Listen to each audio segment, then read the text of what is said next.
और कल आपको ध्यान है सोनिया गांधी की तरफ से कहा गया था इसी महिला आरक्षण को लेकर कि ये हमारा बिल है। और अब सीधे एक बार फिर से आपको लेकर चलते हैं लोकसभा, जहां पर अब महिला आरक्षण बिल पर चर्चा की तैयारी। जब संविधान बन गया था और उनका अंतिम भाषण था तो उन्होंने एक चेतावनी दी थी कि 26 जनवरी 1950 को राजनीतिक समानता तो प्राप्त हो जाएगी, लेकिन सामाजिक और आर्थिक क्षेत्र में जो असमानता रहेगी उसे आने वाली सरकारों को दूर करना होगा। उन्होंने ये भी कहा था, मैं कोट अनकोट कहना चाहता हूं, 26 जनवरी 1950 को हम परस्पर विरोधी जीवन में प्रवेश करने जा रहे हैं।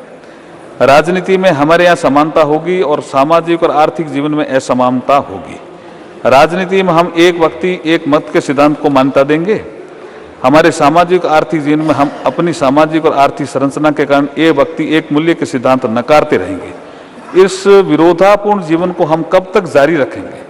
कब तक हम अपने सामाजिक और आर्थिक जीवन में समानता से लोगों को वंचित रखेंगे? अब इसके बाद जो सरकारें आई, बाबा साहब के इस चेतावनी को भी ध्यान में ज्यादा नहीं रखा।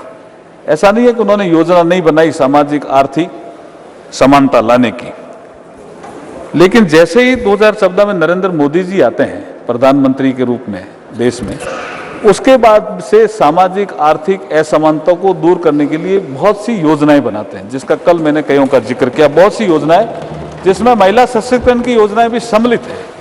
अब टॉयलेट बनते हैं, महिला की गरिमा भी बढ़ती है, जो संविधान की प्रस्तावना में कहा हुआ। महिलाओं को समानता भी मिलती है, एक घर में लाइट एक घर में लाइट नहीं है, एक घर में टॉयलेट एक घर में टॉयलेट नहीं है। तो ये समानता लाने का अधिकार महिलाओं को सबसे ज्यादा 2014 के बाद इसने स्केल भी बढ़ाया, योजनाओं में बजट भी बढ़ाया और स्पीड भी बढ़ी।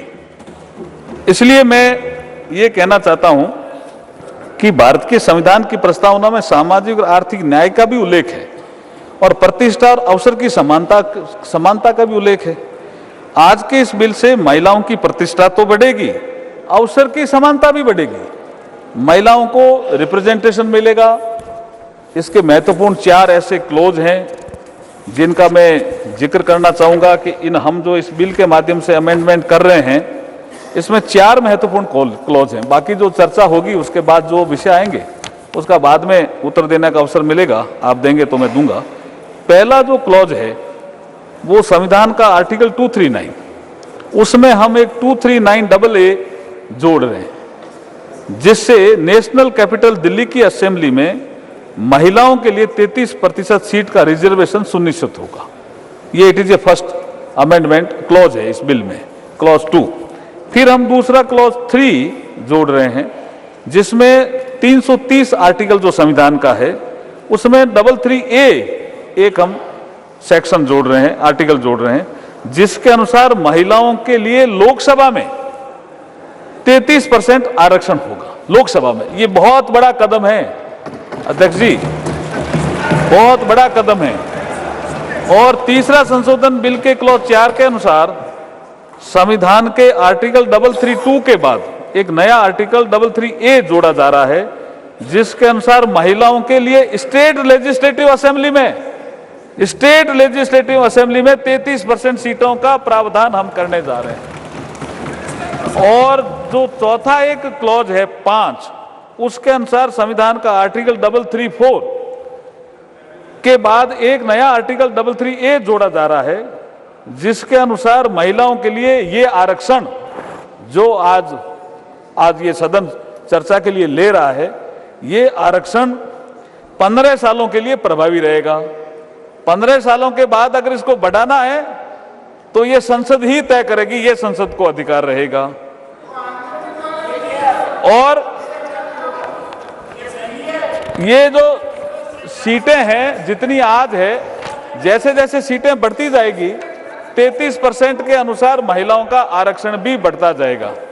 अब मैं थोड़ा सा कि काफी कल भी चर्चा हुई, मैं थोड़ी हिस्ट्री देना चाहता हूं कि भारतीय जनता पार्टी ने अपने राष्ट्रीय कार्यकारिणी की बैठक जो वडोदरा में हुई, उसमें सबसे पहले संशोधन करके महिलाओं को सशक्त करें पार्टी में, इसके लिए 33% महिलाओं से पद भरे जाएंगे, ऐसा निर्णय किया। उसके बाद वातावरण बना, दूसरी पार्टियों में भी प्रेशर आया, अब किया कि नहीं किया मुझे पता नहीं है, लेकिन उसके बाद से भाजपा लगातार लोकसभा और राज्यसभा में 33% सीटें आरक्षित करने के लिए निरंतर प्रयास करती रही। और जब अटल जी की सरकार आई तो बिल लेकर के भी आई, कई बार सर्वसम्मति की बैठकें बुलाई सभी दलों की, कई बार प्रयास अटल जी ने किए। 12वीं लोकसभा के समय 98 में, 13वीं लोकसभा के समय 99 में महिला आरक्षण विधेयक लोकसभा में प्रस्तुत किया गया और उपलब्ध रिकॉर्ड के अनुसार 1996 में 11वीं लोकसभा के दौरान एसटी देवेगौड़ा के समय भी ये पहली बार प्रस्तुत हुआ। उसके बाद ये कमेटी में चला गया और कमेटी ने रिपोर्ट दी। रिपोर्ट देने के बाद लोकसभा भंग हो गई तो वो बिल भी समाप्त हो गया। मैं ये हिस्ट्री इसलिए देना चाहता हूं कि बाद में फिर यूपीए फर्स्ट के समय 17 दिसंबर 2009 में ये जो कमेटी की रिपोर्ट आई, जो बिल इन्होंने पेश किया मनमोहन सिंह जी के समय, इस रिपोर्ट के बाद 9 मार्च 2010 को ये बिल राज्यसभा में चर्चा के लिए लाया गया। 2 दिन चर्चा हुई। चर्चा का दौरान विरोध भी काफी हुआ, कुछ सांसदों ने बिल की कॉपियां भी फाड़ी, लेकिन अंततः राज्यसभा से ये बिल पास हुआ। इसमें भाजपा का सपोर्ट था, भारतीय जनता पार्टी ने खुले मन से सपोर्ट किया था इस बिल का। राज्यसभा में चर्चा तथा पास होने के बाद 12 मार्च को, अध्यक्ष जी जैसा आप प्रक्रिया जानते हो संसदीय परंपरा की, 12 मार्च 2010 को यह बिल लोकसभा में कम्युनिकेट हो गया।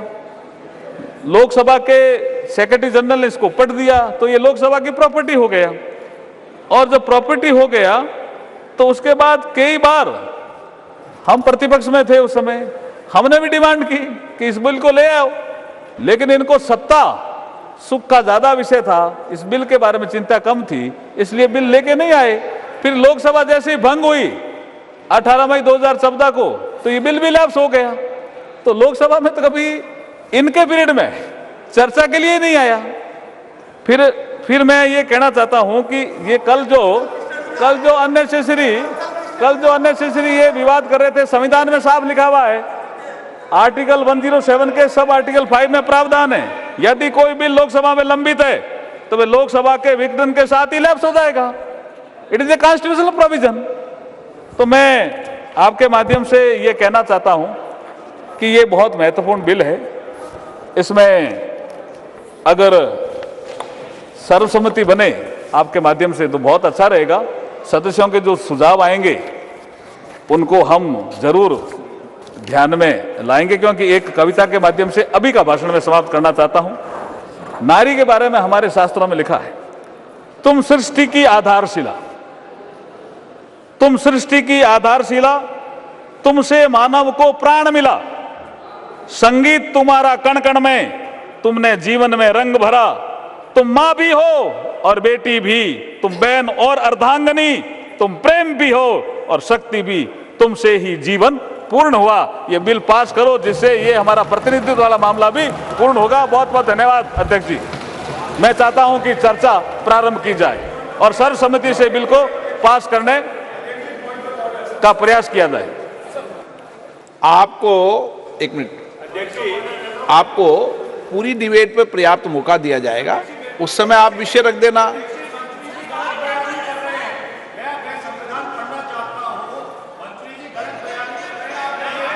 नो, पत्रकारिता कोई इमोशन नहीं है, ना अपना कोई ज्ञान देना है और ना कोई विचार थोपना है। पत्रकारिता क्या है? पत्रकारिता का मतलब है सही जानकारी इकट्ठा करना और तथ्य बताना।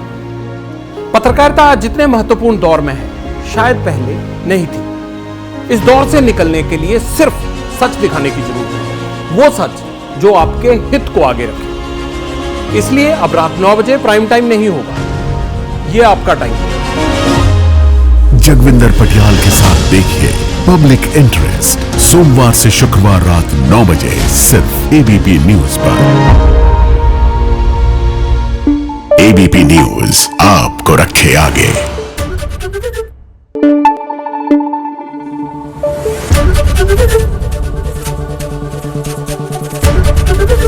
एबीपी न्यूज आपको रखे आगे।